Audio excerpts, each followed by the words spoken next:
นบอนสาวินสุนพาพัดไผ่ปีซาลุนปาปฏินทางบ้านในปีวิน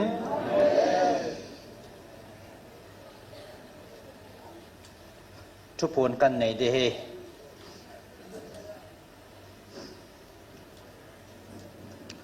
ฮัดสงนุงปฏินินเอหินโซลกาบริลกะฮี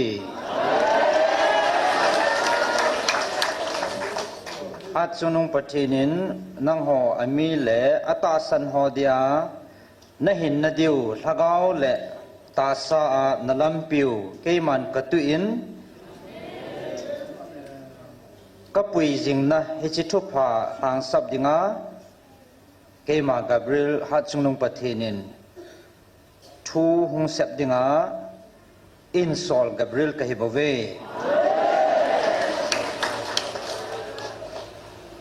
นิทุมนี้ปุงขัดและหิงจิงฮัดสงนุงปฏินินนังหออัตาสันหอ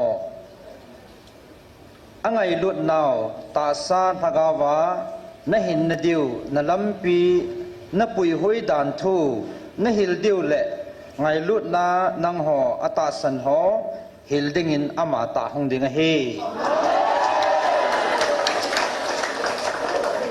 ฮิจิทูเฮตุสะดิงาอเฮนซอลกาบริลกะเฮอิกิปาวินปะทินทางวะในปีเวปะทินินอัทัวอังไงลุดจาเตตาซานทะกาวาอิสุจัดเฮนดีวาอัทัวเอวิลนาวเฮอินสิฮิทุเสมาอวันจิลกาบริลอินซอลปีวาทูอิงเสปิอุซูอินพนดาวเห็นตินเอาเขาเตเลนิทุมนี้เตเลตุเนียปนัยสิมเดียวเห็นนะตุเนีย Wednesday Thursday Friday date is on ห้องเห็นดีฮะตุเนีย25นะ25 26